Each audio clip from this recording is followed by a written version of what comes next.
أعوذ بالله من الشيطان الرجيم بسم الله الرحمن الرحیم. موت بھی خوبصورت ہو جائے گی.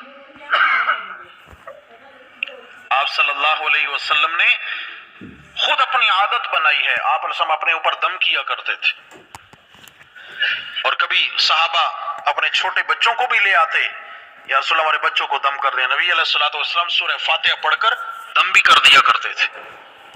سمجھ آ گئی ہے؟ لیکن نبی علیہ الصلوۃ والسلام نے تعویذ خانہ بنایا.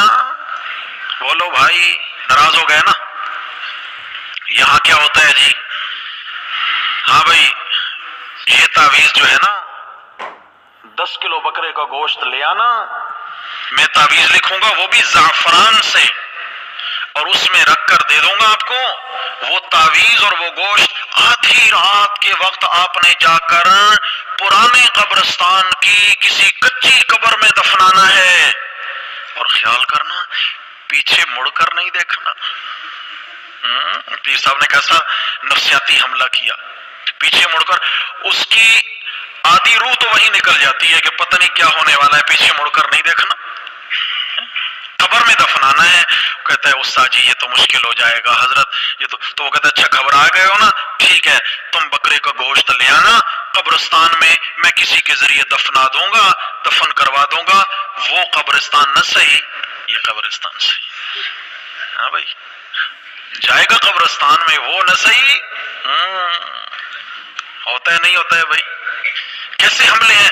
زعفران سے تعویذ, قرآن کی آیت زعفران سے لکھوں گا تو اثر ہوگا, سیاہی سے لکھوں گا تو اثر. اس کا مطلب ہے قرآن میں تاثیر نہیں ہے, زعفران میں ہے. اس کا مطلب ہے کلام الہی میں کوئی اثر نہیں ہے, پھر زعفران میں. یہ سب ڈھونگ ہیں میرے بھائی, خدا کی قسم یہ ڈھونگ ہیں. میرے نبی کے زمانے میں زعفران بہت پایا جاتا تھا, بہت پایا, ہے بھی وہی کی یہ پیداوار. زعفران مدینہ میں بہت پایا جاتا تھا, لیکن کبھی کسی صحابی نے زعفران سے تعویذ نہیں لکھے. یہ پتہ نہیں کہاں سے یہ چیز ہمارے اندر کہاں سے چلی اور کیسے داخل ہو گئی, کیسے آ گئی پتہ نہیں. وہ ملتان میں ایک بہت بڑے بزرگ گزرے ہیں, حضرت بہاؤالدین زکریا ملتانی رحمہ اللہ تعالی. ملتان میں ان کا مزار بھی ہے. تو یہ 1996 کی میں بات کر رہا ہوں. ہمارے ایک عزیز تھے, تو میں ان کو ملنے گیا ملتان, وہیں قریب میں ایک جگہ پڑھتا تھا میں.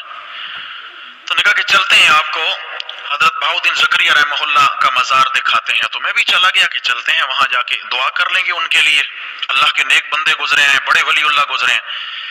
جو ہی وہاں پہنچے, دوپہر کا وقت تھا, ایک تو دور ہمیں جوتے اتارنے کا آرڈر ملا, دور, اور آگے جناب کچی زمین پہ چل کے آنا ہے ننگے پاؤں دھوپ میں.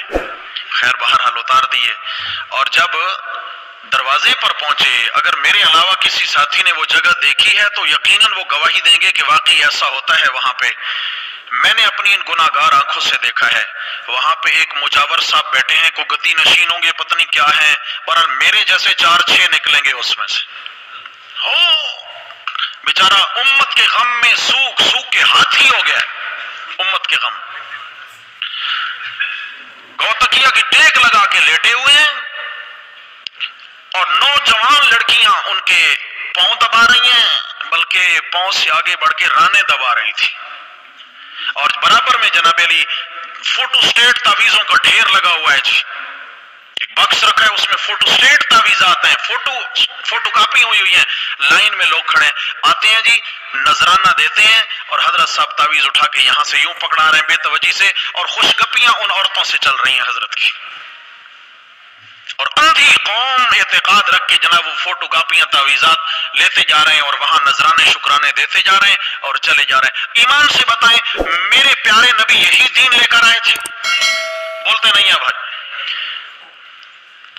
آپ صلی اللہ تعالی علیہ وسلم کو فتح مکہ والے دن ایمان والی خواتین نے کہا, یا رسول اللہ ہم آپ کے ہاتھ پہ بیعت کرنا چاہتی ہیں, اور بیعت بھی مردوں کی طرح کریں گی.